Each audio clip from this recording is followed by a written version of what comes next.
Hello दोस्तों, आप लोग का स्वागत है H2O स्टडी सेमेस्टर का यूट्यूब चैनल में।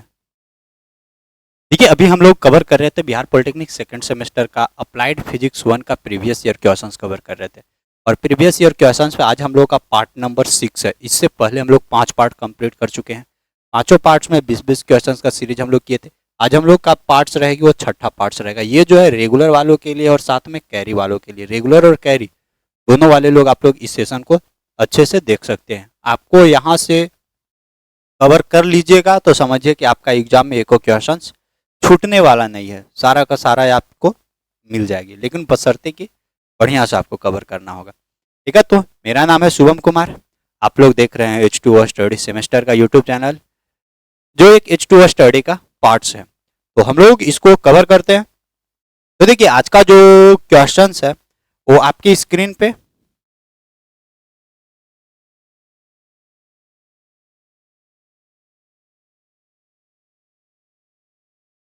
देखिए क्या बोलता है कि the physical quantity that that has no dimension. कौन सा ऐसा फिजिकल क्वांटिटी जिसका डायमेंशन नहीं हो सकता। तो मेरे पास था एक एंगुलर वेलोसिटी कोणीय वेग, लीनियर मोमेंटम रेखीय वेग, एंगुलर मोमेंटम कोणीय समवेग। तो देखिए इसका इस तीनों का है ना, आपको देखने को मिल जाएगा कुछ ना कुछ डायमेंशन। लेकिन स्ट्रेन स्ट्रेन है क्या? ये स्ट्रेन है चेंज इन लेंथ अपॉन में ओरिजिनल लेंथ का अनुपात है। तो दोनों तो लंबाई का अनुपात है, और जब दोनों लंबाई का अनुपात रहेगा तो उसका किसी प्रकार का कोई यूनिट बनने वाला नहीं। तो स्ट्रेन एक ऐसा फिजिकल क्वांटिटी है जिसका किसी प्रकार का कोई यूनिट नहीं बनने वाला। Next, electron volt. Electron volt किस प्रकार का, किसका यूनिट था? तो देखिए, change potential difference, potential difference का तो वोल्टेज होता है। मोमेंटम संवेग बराबर द्रव्यमान गुने वेग, केजी इंटू मीटर पर सेकंड हो जाता है। एनर्जी ऊर्जा, ऊर्जा का इलेक्ट्रॉन वोल्ट हो जाता है। तो इलेक्ट्रॉन वोल्ट किस चीज का यूनिट है? ये ऊर्जा का मात्रक है। तो इसका ऑप्शन नंबर डी हो जाएगा। नेक्स्ट क्वेश्चन देखिए, आपसे क्या पूछा गया था। यहाँ पे देखिएगा P और Q दोनों वेक्टर है, दोनों डॉट प्रोडक्ट है, और डॉट प्रोडक्ट PQ के बराबर आ रहा है। Then angle between P and Q is, तो इस दोनों के बीच का एंगल। तो देखिए P vector dot Q vector अगर पी क्यू आ रहा है तो इसका पी क्यू कॉस थीटा होता है। यानी ये जो कॉस थीटा का जो वैल्यू है वो टोटली मेरे को 1 के बराबर आ रहा है। तो कॉस थीटा का 1 कब हो जाएगा? जब थीटा बराबर 0 डिग्री रखेंगे। जब थीटा बराबर 0 डिग्री रखेंगे तो कॉस 0 का वैल्यू 1। तो फाइनली क्या निकलेगा? P vector dot Q vector बराबर पी क्यू। यानी ये जो पी और क्यू इस दोनों के बीच का जो एंगल है वो कितना निकलेगा? 0 डिग्री के बराबर। तो 0 डिग्री ऑप्शन नंबर ए हो जाएगा। उम्मीद करते हैं कि सब लोगों को समझ में आ रहा होगा और सबको दिख रहा भी होगा। देखिए यहाँ पे 0 डिग्री, 30 डिग्री, 90 डिग्री, यहाँ पे क्या है सो देखिएगा। If P and Q then angle between P and Q, तो हमसे पी और क्यू के बीच का एंगल पूछा जा रहा है ना। यदि पी एंड क्यू, तो पी और क्यू के बीच का कोण। ऑप्शन आपके पास ये है।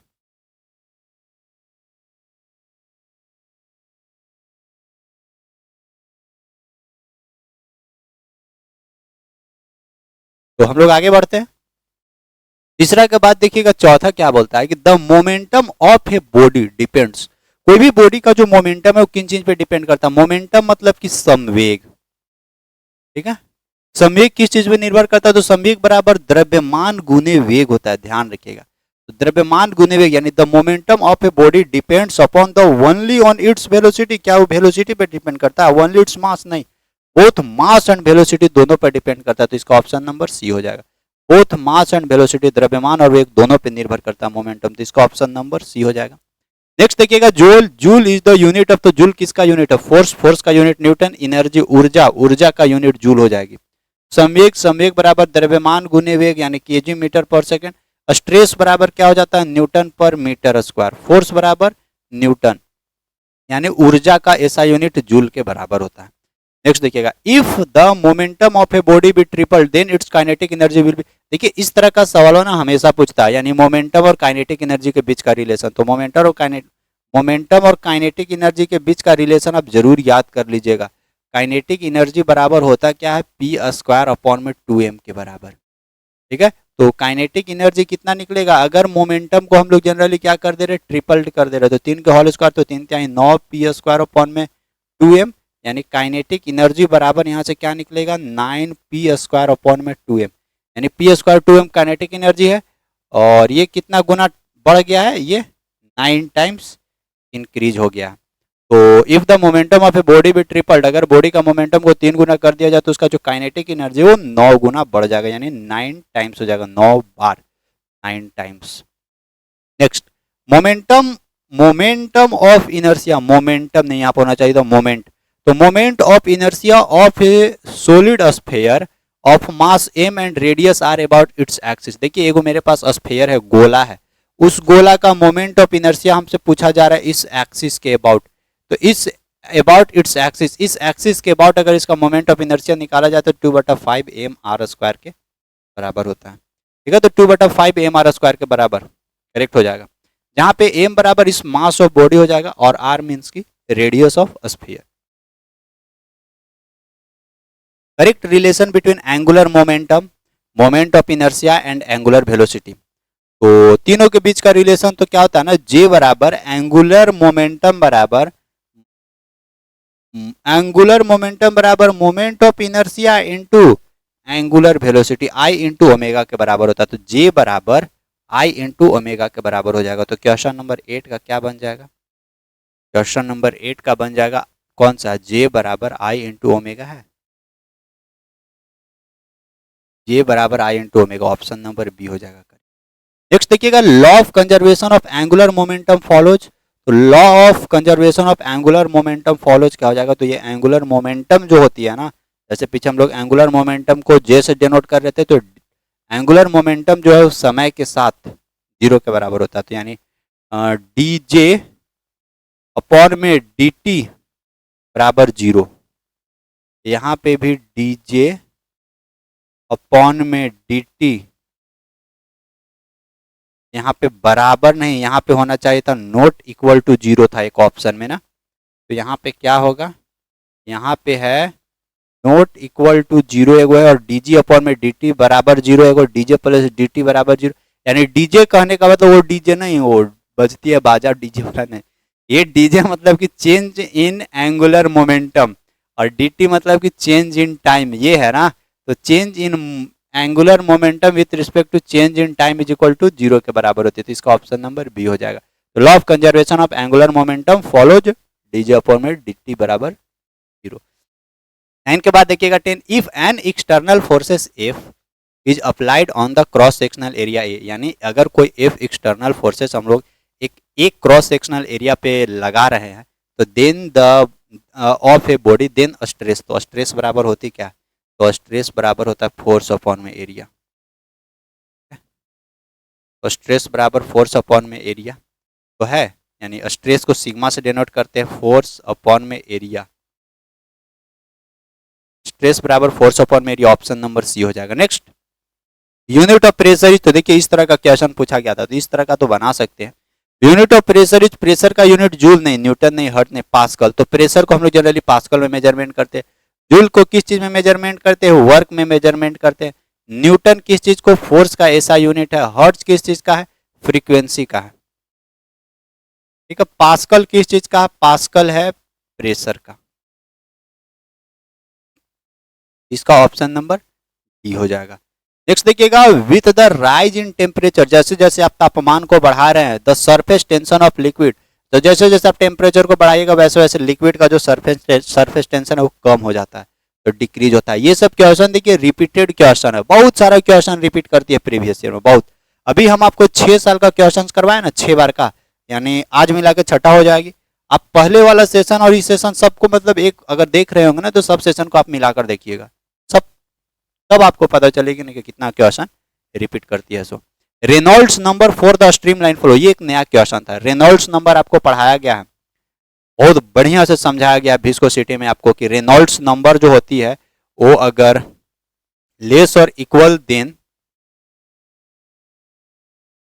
2000 रहेगी तो वो क्या कहलाता है, स्ट्रीमलाइन फ्लो। ठीक है, स्ट्रीमलाइन फ्लो। और अगर रेनॉल्ड्स नंबर ग्रेटर देन 4000 से ज्यादा रेनॉल्ड्स नंबर का वैल्यू होता है तो उसको हम लोग बोलते हैं टर्बुलेंट फ्लो। ठीक है, तो यहां पे देखिएगा ये होगा रेनॉल्ड्स नंबर, यहां पे हो जाएगा Reynolds number is less equal than 2000, ये वाला करेक्ट है। यहाँ पे सिंबल इस तरह से होना चाहिए था, ये फिर ये वाला, यानी 2000 से कम या 2000 के बराबर अगर रेनॉल्ड्स नंबर है तो उसको हम लोग क्या बोलेंगे कि वो वाटर स्ट्रीमलाइन फ्लो में फ्लो कर रही है। स्ट्रीमलाइन फ्लो मतलब कि सब एक लाइन एक कतार में सेम स्पीड के साथ आगे भाग रहा है, ठीक है, तो वो हो जाएगी ऑप्शन नंबर। और टर्बुलेंट फ्लो में कि मतलब पूरा भीड़ भड़ाका, कोई एनए से घुसिया रहा है, कोई ओने से घुसिया रहा है, पूरा तेजी से आगे भाग रहा है, तो वो टर्बुलेंट फ्लो। जब रेनॉल्ड्स नंबर 4000 से ज्यादा रहता है तो टर्बुलेंट फ्लो उसको बोला जाता है। याद रखिएगा ये सब चीजें।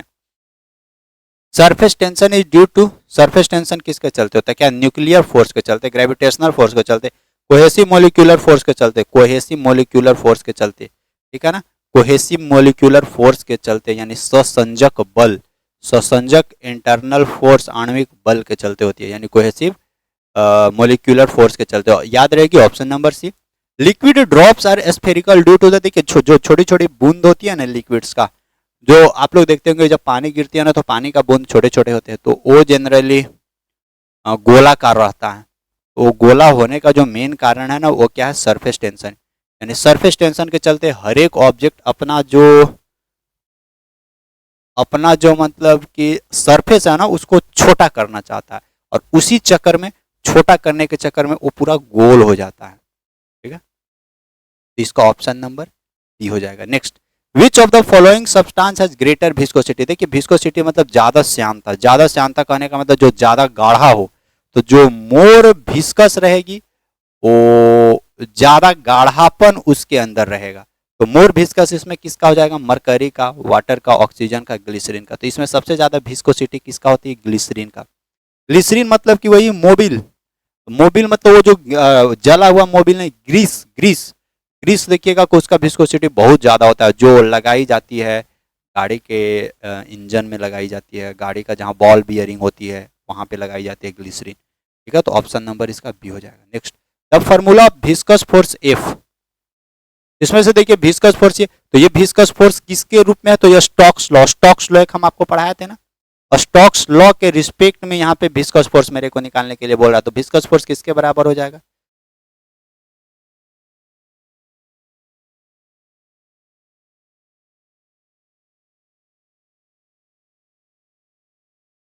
सिक्स पाई एन भी आर, ये ऑप्शन भी गलत लिखा हुआ है यहाँ पे, एक second. The formula of viscous force, तो विस्कस फोर्स का देखिए फार्मूला क्या होने वाली है, इसका ओरिजिनल जो क्वेश्चंस, ओरिजिनल क्वेश्चंस में हम लोग देख लेते हैं। देखिए ये इसका ओरिजिनल क्वेश्चन था, यहाँ पे देखिएगा क्या है क्वेश्चन, किस में थे? देखिए इसमें थे हम लोग कि the formula for viscous force F, तो viscous force 6 pi N V R, नहीं एन वी आर, तो देखिए 6 पाई इटा भी आर, ये हो जाएगा करेक्ट, यानी ऑप्शन नंबर इसका क्या? ऑप्शन नंबर सी है। तो ऑप्शन नंबर सी 6 पाई, ये हो जाएगा इसका करेक्ट आंसर है। इसमें 6 पाई, ये क्या क्या लिखा दिया गया, ये हो जाएगा 6 पाई ए ईटा आर भी, इसका मतलब देखिएगा 6 पाई कांस्टेंट है, ये ईटा क्या है? ये ईटा है कोएफिशिएंट ऑफ विस्कोसिटी, ठीक है। ये आर क्या है? रेडियस ऑफ लिक्विड ड्रॉप, ठीक है। और ये भी है क्या? ये भी है क्रिटिक, नहीं ये है भी, ये भी है जो जिस वेलोसिटी से ऑब्जेक्ट जो है ना एक इक्विलिब्रियम पोजीशन के बाद जब लिक्विड में कोई भी ऑब्जेक्ट नीचे जाता है तो एक ऐसा पोजीशन आती है कि बॉडी इक्विलिब्रियम में हो जाता है, और फिर वहां से वो बॉडी धीरे धीरे नीचे एकदम फ्री फॉलिंग जाती है। उस वेलोसिटी को जो हम लोग किस नाम से जानते हैं? वहां पे जो भी वेलोसिटी होती है उसको हम लोग जानते हैं, क्रिटिकल वेलोसिटी तो नहीं होगी, टर्मिनल वेलोसिटी के नाम से जानते हैं। इस भी को हम लोग टर्मिनल वेलोसिटी के नाम से जानते हैं, ठीक है। तो ये है पूरा, ये विस्कस ड्रैग फोर्स का फार्मूला, विस्कस फोर्स का फार्मूला 6 पाई इटा या 6 पाई एन आर भी, इसको हम लोग ऐसे भी पढ़ सकते हैं। नेक्स्ट देखिएगा, नेक्स्ट आपसे क्या पूछा गया था, relation between coefficient of linear expansion and coefficient of superficial expansion, यानी कोएफिशिएंट ऑफ लीनियर एक्सपेंशन और कोएफिशिएंट ऑफ सुपरफिशियल एक्सपेंशन के बीच का रिलेशन। तो alpha ratio, beta ratio, gamma बराबर क्या जानते हैं, 1:2:3। हमसे ना अल्फा बीटा का रिलेशन पूछ रहा है, तो क्या हो जाएगा देखिएगा, अल्फा रेशियो बीटा बराबर 1:2 हो जाएगा यहाँ पे, और यहाँ से जब निकालेंगे अल्फा अपॉन में बीटा बराबर 1/2 तो क्रॉस मल्टीप्लाई करेंगे तो बीटा बराबर 2 अल्फा निकलेगा है। देखिएगा बीटा बराबर 2 अल्फा करेक्ट हो जाएगा, ऑप्शन नंबर बी हो जाएगा इसका करेक्ट। 18 के बाद देखिएगा 19, the metal with highest thermal conductivity. Highest thermal conductivity generally किसका होता है, कॉपर का, सिल्वर का, आयरन का, गोल्ड का। तो हाईएस्ट थर्मल कंडक्टिविटी किसका होगा, सिल्वर का। उच्चतम तापीय चालकता वाली धातु कौन सा, तो ये सिल्वर है, option number B. Heat transfer in a liquid and gases takes places by. देखिए लिक्विड और गैसेस में जो हीट आगे बढ़ता है वो किस फॉर्मेट में बढ़ता है, तो देखिए हीट क्या होती है लिक्विड और गैसेस में ना, एक बार कहीं ऑब्जेक्ट है लिक्विड है उसको आप गर्म करिएगा ना, उसको आप गर्म करिएगा ना बर्नर के माध्यम से, तो ये क्या होगा कि हिया वाला जब गर्म हो जाएगा तो ये हल्का होकर ऊपरे भाग जाएगा, ऊपरे भागने के बाद फिर बगल से ठंडा हवा या ठंडा पानी दौड़ेगा, फिर गर्म होगा, फिर ऊपरे जाएगा, यही कंटिन्यूअसली प्रोसेस चलते रहता है। तो इस प्रोसेस को जनरली हम लोग क्या बोलते हैं, कन्वेक्शन बोलते हैं। इसको हम लोग क्या बोलते हैं, तो कन्वेक्शन। तो heat transfer in liquids and gases takes places, liquid और गैस में जो हीट का जो ट्रांसफॉर्मेशन होता है ना वो जनरली कन्वेक्शन के चलते होता है। इसका ऑप्शन नंबर क्या हो जाएगा, बी हो जाएगा बस।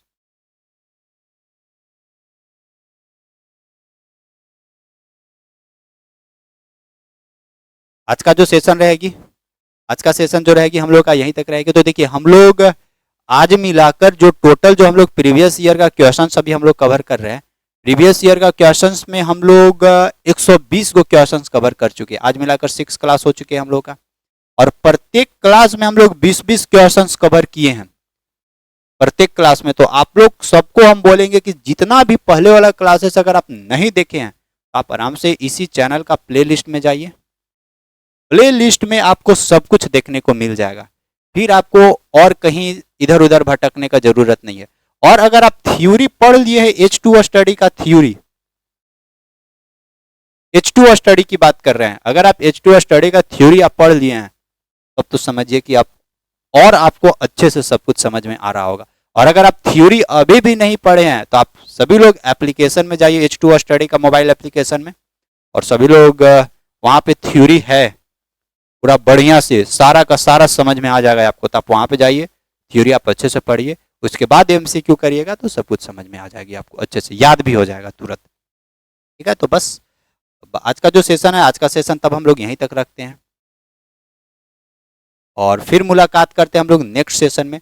जाते जाते सब लोग वीडियोज को लाइक करते हुए जाइएगा, जो भी नए लोग हैं सभी लोग चैनल को सब्सक्राइब जरूर करते हुए जाइएगा, और अपने दोस्त लोग के पास भी शेयर कर दीजिएगा ताकि वे लोग सब भी अच्छे से पढ़ाई कर सके। तो फिर मुलाकात करते हैं हम लोग नेक्स्ट सेशन में, तब तक के लिए बाय बाय, गुड नाइट।